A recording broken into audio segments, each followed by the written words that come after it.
welcome to you. My name's Dale and this is Dale's Addiction. I'm kinda back. There's been a bit going on and I had fully intended, that's the word, oh God, to be able to film this video about a week ago. However, some things have been happening in my life, so this video is a combined life update / Q&A addressing some things that I wanted to share with you guys, as well as answering the questions that you wanted to know. We have a death, we have a breakup, we have some good news as well. So yeah, a lot has been happening. So I'll sprinkle in the news about the death and the breakup, but we'll start with some good news. This question came from Liv, and a bunch of other people also asked. Liv asked, Saxamain de Jour asked, Luxury and Life in the Middle, Lisa asked, Drifting into Fantasy asked, a bunch of you asked, which was really lovely. And the question is, how is the shoulder going? So, how is the shoulder going? Well, I should have said there was 2 breakups that were happening. The shoulder is going really well. So I think the last time I did an update for you was probably back in March, April perhaps. For those of you who don't know, back on the 28th of January, I fractured my shoulder socket quite significantly by falling by walking uphill, absolutely sober, in sensible shoes in broad daylight. I landed on my elbow, which pushed my humerus up into my shoulder socket and basically fractured it. Chips were missing. I damaged all the soft tissue inside of the shoulder socket as well. It was repaired by surgery on the 10th of February and I was wearing a sling and not allowed to move it for 6 weeks. I was not able to drive for 3 months. And I'd been attending physiotherapy, or physical therapy as those of you in the States call it, every second week since surgery on the 10th of February. So on the 19th of May, I was pleasantly surprised and also a little bit sad when my physio said to me, Dale, we're done here. Now it's about building strength. So let me show you my current moves. One of the big milestones for my recovery was being able to put my brassiere on the normal way. Instead of putting it on at the front and shimmying it around and then kind of pulling my arms into it, now I can touch my hands together at the back like a regular person. Yay! I can also do full movement upwards. Look at the sleeves on this jumper. I was doing this in the physio office and she said to me, go closer to your ears, and I literally went like that without even thinking. I was cheating in front of the physio. She said, no, with your arms. So now I can do that, I can do that, I can do that. I can open up from the waist. I can do all the things. There's about a 3 to 5% deficit that I'll probably never get back, but it's really just about strength building now. So I can get stuck into a lot of the home projects that I have been patiently waiting for, things like gardening, things like moving some furniture about and the likes. So very impressed with the level of care, I have to say. So lucky to live in Australia when you're not well, and even more lucky to access private healthcare if you're fortunate enough to be able to do that. Yeah, I have 0 complaints. And this has definitely changed the way that I see the world. I look for potential hazards and trips, opportunities to trip everywhere I go. My eyes are glued to the path. So yeah, it has definitely changed my complacency, I suppose, when it comes to getting around. The second part of Liv's question was, any thoughts and any experiences on Stingray bags going yellow? So I am aware that Mel in Melbourne recently did a video about her Stingray Fendi Peekaboo ICU Petite yellowing. She had the beige colour. I'm also aware that Meredith shared that her mini baguette in the baby blue Stingray yellowed. And I'm also aware that Dimmy, hi Dimmy, one of my subscribers, hers went yellow. And recently, my friend Eileen, who also has the beige petite peekaboo, said that hers was yellowing. Everybody had reached out to me because they know that I have the Stingray in fuchsia in the peekaboo. And I'm pleased to say that I have no yellowing on mine. And I think potentially it's because of the very cool colour that it's with. All of the ones that have yellowed have been in very warm colours, like a very warm pastel-y baby blue and warm beiges. Whereas the contrast with this cool pink fuchsia against, you know, the pearlescent scales, what do you call them, pearls of the Stingray, means that it stayed really nice and fresh and white. Should it be happening? Look, I think that's like buying python and thinking python, which is a natural skin, is not going to lift and peel and yellow. I think all of these things that are natural are skins. So they're going to age and they're going to have those sorts of effects. Even though they're treated, I think it's fair to expect that natural finishes are going to have, you know, some kind of patinaing as they age. So it's probably just a good reminder to think about whether or not you would still love it in the case that it does age and yellow, lift, and all the things that can happen with exotic skins and natural materials. Jude, hi Jude, said, I think you've already said in a previous video, but I can't remember. Are you a Birkin girl or a Kelly girl? Now I have both. Who would have thought I'd ever be doing this? Look, I love my Birkin. I love it because of the colour. I love it because it's so unexpected for Hermes and for me, and the story of how I got it. The Kelly I love, and I haven't worn her recently. I haven't been wearing many bags recently, but I'll get to that. I did not think that I would ever. It's very hard to close when it's empty. Just a minute. I didn't think I'd ever say that I was a Kelly girl, but getting a Kelly in a neutral that works for me in a slooshy style, same as this, an unexpected Birkin, kind of a, you know, not a popular Kelly. I really love it. I love how easy it is to carry, and I'm still waiting for Hermes to have the capacity in their production line to make me a longer strap for crossbody, but it's really hard to say which one would I want a second one on of, if any. At the moment, I really don't know. I think I said I was a Kelly girl before. I'm going to stick with that for how easy this one is to use, its capacity, and the fact I can wear it from day to night. Ding Dong Dan. Hi Dale, would you and Connor ever consider holding a luxury lovers lunch for fellow Brisbane people? I don't know. It was a big effort to organise the Fendi event a few years back, and that was with Fendi, but I undertook to do all of the invitations and manage the numbers and events because I was paranoid that we'd go to all this effort and nobody would show up, and I'm like, let's make sure that we manage this appropriately, communicate to people, don't just turn up on the night and hope for the best. And it worked, and it was work. So I'm not sure that I really am up for doing that for something that's a hobby.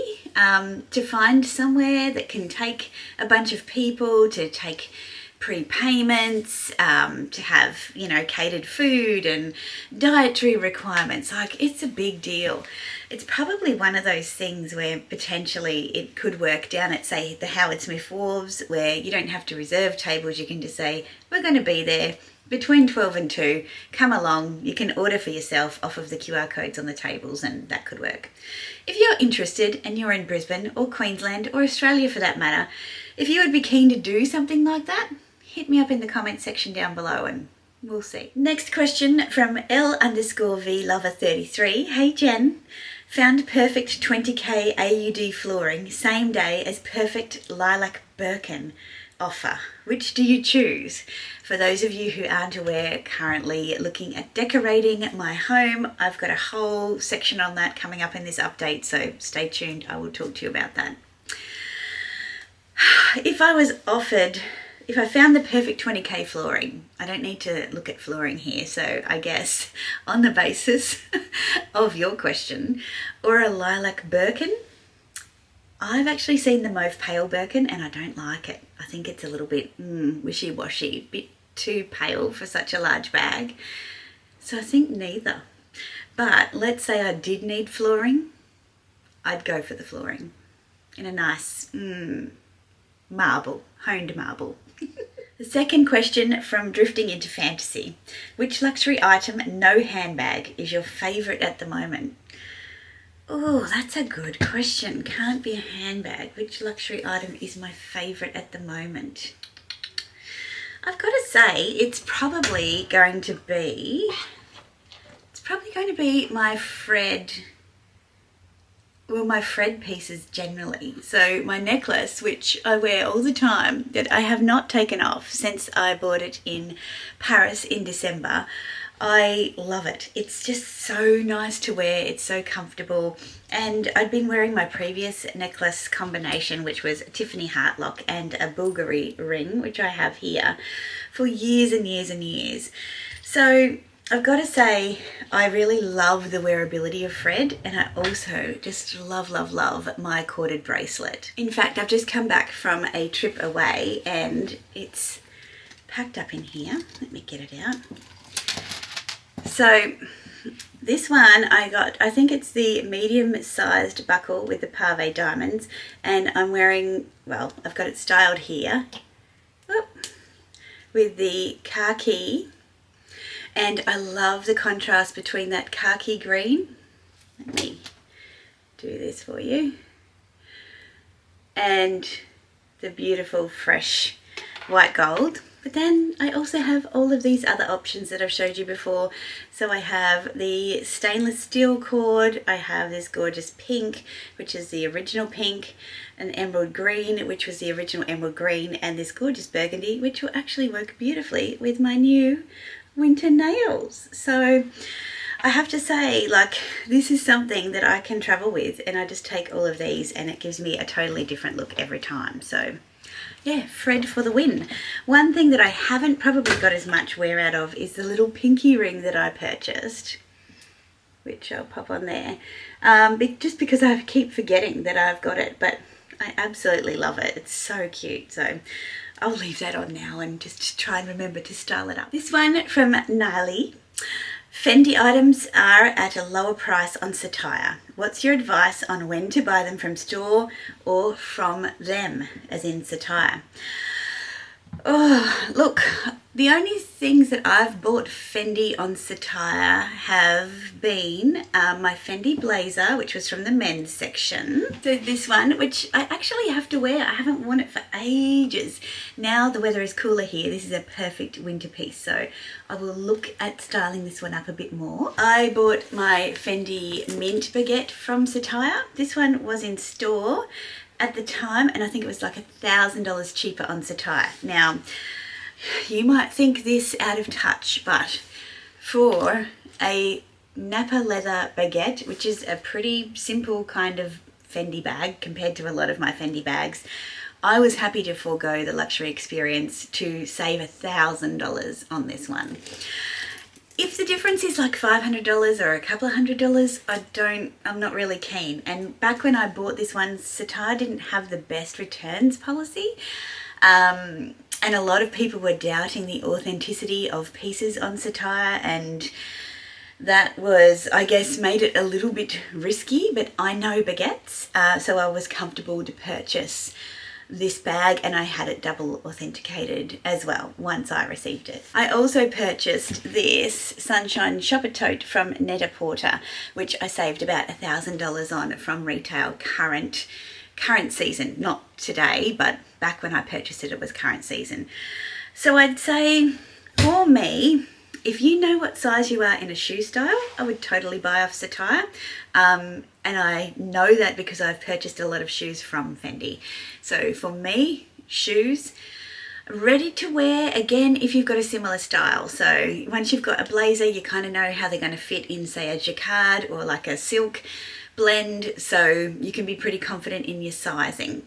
Things like trousers and different fabrics in trousers, I would be less inclined to purchase online if there's not a good return policy. Bags, you can pick up some great deals on seasonal bags, baguettes, peekaboos, and then the less popular By the Way, Montresor, and the like. So if you've done your research, you've seen them in store, you love them, and the store experience is not particularly important to you compared to the dollars you will save, I would definitely buy those online. Fashion jewellery, I think, is an easy one to buy online. Yeah, for me, if I'm buying something special, I'm probably less inclined to buy it online for a bunch of different reasons. My Ferragamo hug bag up there, I could have bought online from Satire, I think, and saved a bit of money, but it's a brand I wasn't familiar with. I really wanted to, you know, make a connection with it, get to know the brand and the product, and I wouldn't have liked to have done that cold turkey. I think that's why I haven't bought any Bottega as well, because we don't have a Bottega boutique here, and so I don't think I'd feel confident buying Bottega, a brand that I'm not familiar with, online, and being confident that it would be a win, because who wants to go and muck about with returns if you don't have to? Any plans to have subscribers gathering session like you previously did at Fendi? Well, I think I've addressed that one, but no plans. That is the answer. Crispin Jennings, hi Fee. Very boring question, but is there a particular type of clothes hanger that you use? Well, it's not a boring question, because this was a big discovery I had when I went through the course, The 5 Stages of Style. Something that I think made a big difference in how much I can fit into my wardrobe is a flocked velvet hanger like this. So they're very thin, but you don't need to have like little divots and things because of the flocking, which is like this kind of textured finish.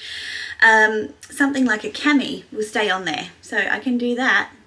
And like, it has to be at quite an angle before it will fall off. And so you don't tend to have things falling off hangers in your wardrobe, and they sit together really nicely. I was buying these in 30 packs. Was it a 30 pack or a 10 pack?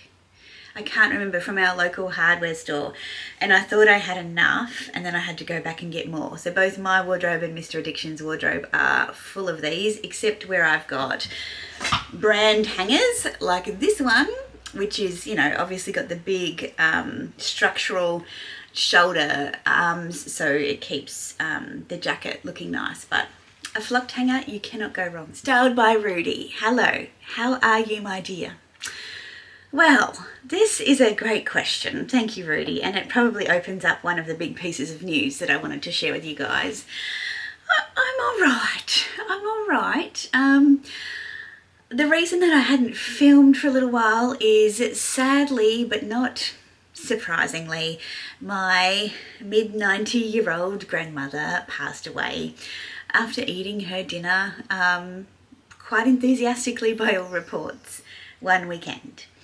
So, yeah, it's sad because she's my grandmother and I spent a lot of time with her in my formative years. It's sad because seeing your dad really upset is something that you're not quite used to, because they're quite stoic, and him and his 3 brothers are just devastated. And it's sad because it's the end of an era. My grandmother and grandfather from my dad's side are both gone now. You might remember about a year ago my grandfather passed on.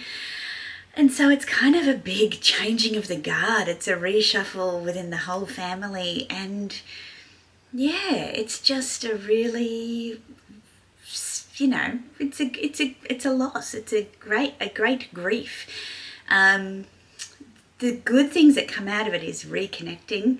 We're spread all over the country, so it's really nice to be able to have the opportunity to go and reconnect My brother, my sister and I were all able to be together, which never happens. So that was fabulous, and we had lots of laughs and got up to our childhood ways, even though the youngest of us is 40 now. We still keep ribbing each other and, you know, teasing each other and having a bit of fun. So that was good. And having that time, you know, in the house that we grew up in was really lovely. So that was a bit tough. We were also asked, the granddaughters, to be pallbearers, which I'd never done before. And I think that was a really nice way to send my nan out. A long time ago, when my grandparents, was probably 3 years ago, when they moved out of their home and into a appropriate aged care facility, my dad said, "Is there anything that you would like from their house?" And I said, "Oh, look, the only thing I want, Dad, is the lolly jar." And he was like, "What lolly jar?" And I'm like, "Oh, that was obviously just for the grandchildren," because he didn't know anything about it. And I was very happy to have that memory, and I have it downstairs in my living room. But at the end of the funeral service, my auntie came up to me and she said, "Look, I've talked to my girls and I've talked to your sister, and your grandmother really wanted you to have her pearls." And my grandparents lived very frugally. They worked really hard. They had a lovely life, but they didn't have luxuries. So the fact that she wanted me to have these, they're tiny, they're a little bit worn, but they were her absolute treasure, her pride and joy. She wore them every single day. I'm very grateful for. There's also been some other tough things going on, which I'll spread out throughout the video. This one from Mika Debbie's also asked about my shoulder. Thank you. What are you finding the toughest styling or reno decisions in the new home? Okay, well, it's time for the story about the breakup. I think I'm going to make a separate video on this, but after 5 long months of waiting, we got a pretty disappointing response from our interior designer. So we're no longer working together, and I'm doing it all myself. I think I will make a separate video on this, but I was so livid. 5 months is a long time. 5 months living in your dream home with a fractured shoulder, sleeping on the floor, having absolute faith that the person that you contracted to do the work was doing it in accordance with your agreed terms, to find out that after 5 months that's not the case. And even if it was the case at 5 months, it still would have been potentially another 3 to 6 months before some of the pieces even came through. Just, yeah, really disappointing. So in terms of decisions, the one decision was easy, which was, let's close up this arrangement. It's not working. Let's finalise what is owing and move on. So that was an easy decision. I think the most challenging thing now has been to trust myself, and through this whole process, understanding what I've said no to and why. And feeling enough confidence to just follow my heart like we did at the old house and make it our home instead of worrying what everyone thinks you should do. I think, you know, just reminding yourself of the fact that you go out in public every day. Your home is your sanctuary. Who cares what anyone thinks about it? Is a good reminder. And so the flip side of that has been, now that I have been going crazy, purchasing and ordering a whole bunch of things that we can do within our original constraints in terms of budget and our aesthetic that we want. And that's been really exciting. If you're not already aware, I have started an Instagram account called Peacocks and Posies, and that is where I'm going to be sharing my home related content, unboxing, styling, reveals. I'm really excited about sharing that with you. I'm not so sure that that's content that would be welcome on my YouTube channel. but I will do a separate video for you on what I've learned about my experience. So, yeah. That was the breakup. Mr. Addiction and I are still super strong. The next question from April's House of Flair. Hi April, she's got a great YouTube channel. I will link her below. She asked about my shoulder. Thank you.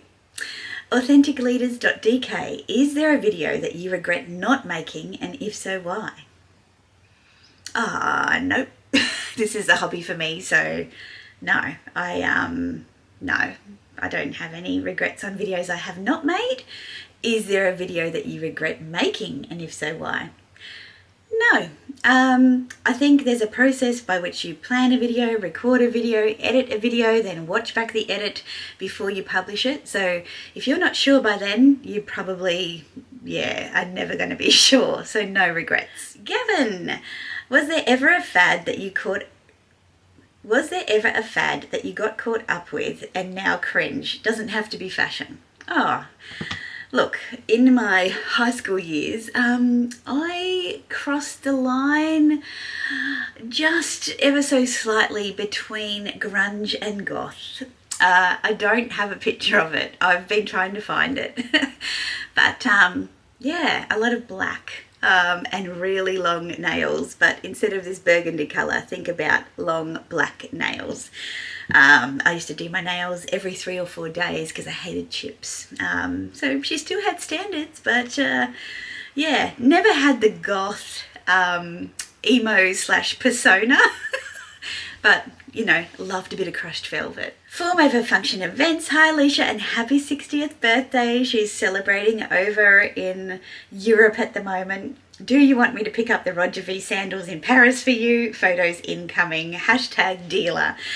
The answer was no, because I've got so many commitments here, and I actually have a couple of unboxings to share with you guys, but what a kind offer. Luxury in reality, top handle classic feminine bag, best choice. The BB Capucine, the Celine 16 or the Fendi Peekaboo. Oh, well, you guys know that I have Capucines and Peekaboos. I do not have a Celine 16.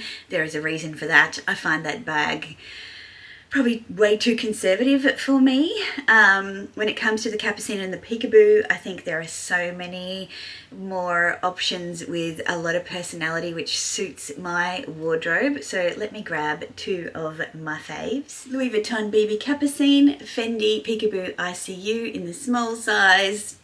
I mean, if you had to pick one, I'd go Fendi Peekaboo every day. But I love the Capucine as well, and they're always bringing out beautiful options. Luxury in Reality also asks, what's the item or room change in your new home that brings you the most joy?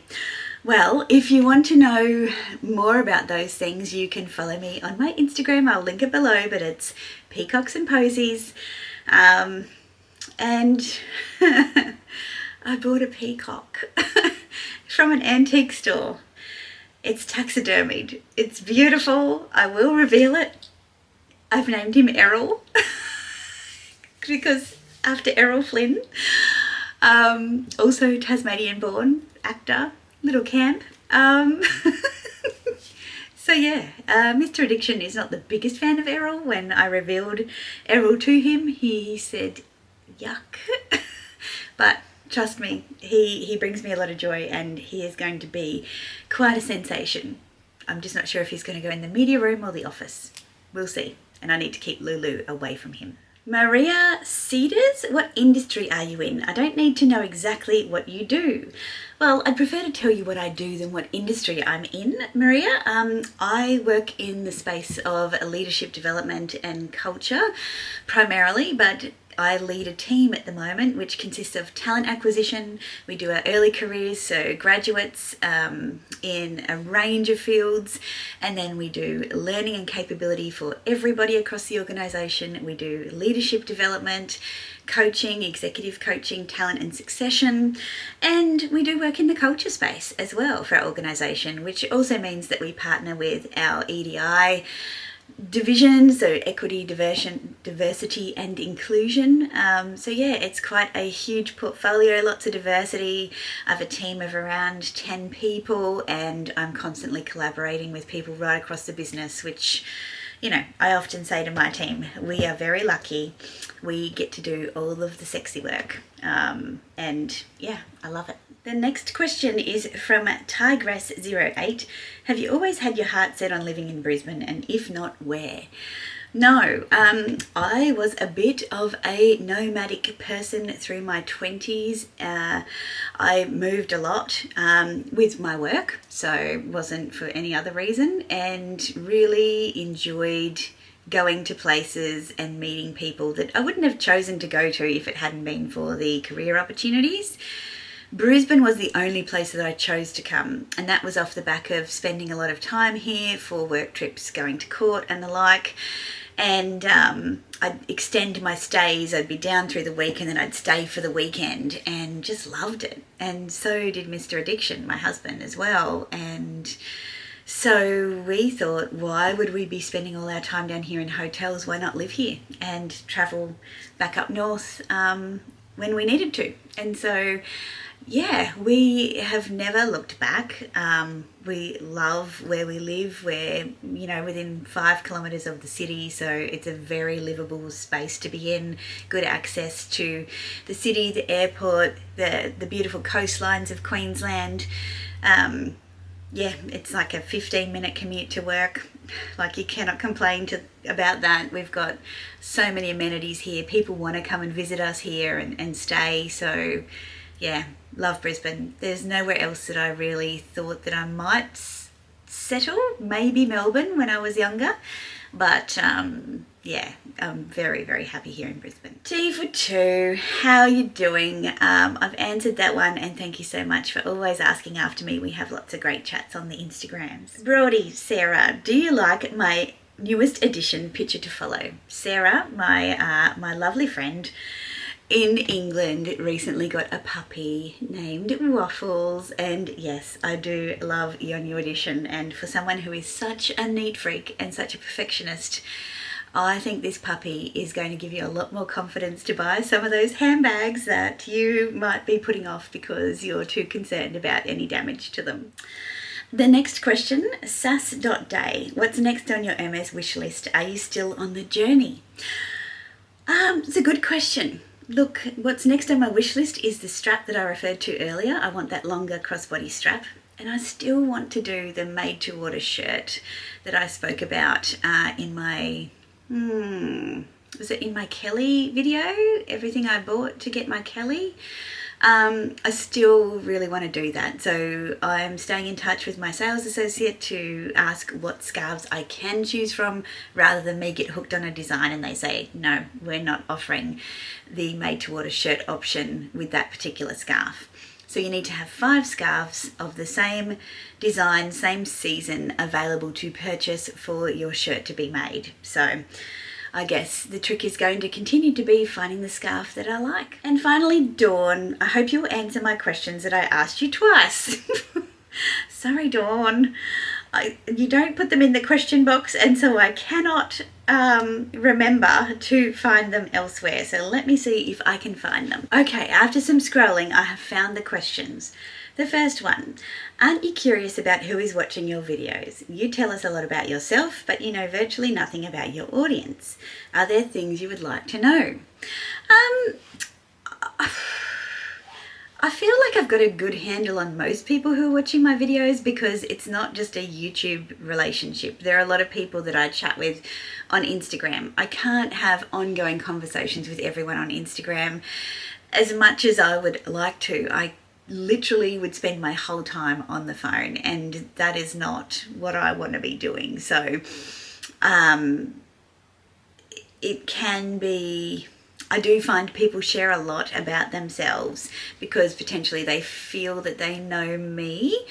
And I appreciate that. I think it's great that people feel that there's enough trust there to share that, but I can't necessarily reciprocate it because I share what I want to share here. And it's rare that I want to share anymore.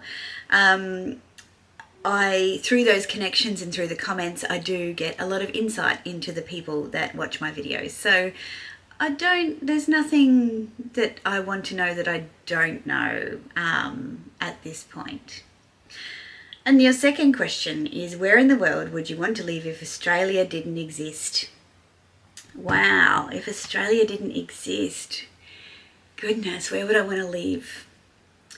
Somewhere warm. Italy. Easy. I'd make myself an honorary Italian. I would work really hard to learn the language. I love Italy. I love the climate. I know it's not warm all the time. I know that, but it's pretty mild. It's pretty mild comparatively. So yeah, Italy's the place I'd like to be. And we've got visitors, so that's about time to wrap up. I hope you've enjoyed this Q&A. Have I answered all of the questions? I've talked to you about the death, I've talked to you about the breakup, and I've talked to you about the good news. If you're interested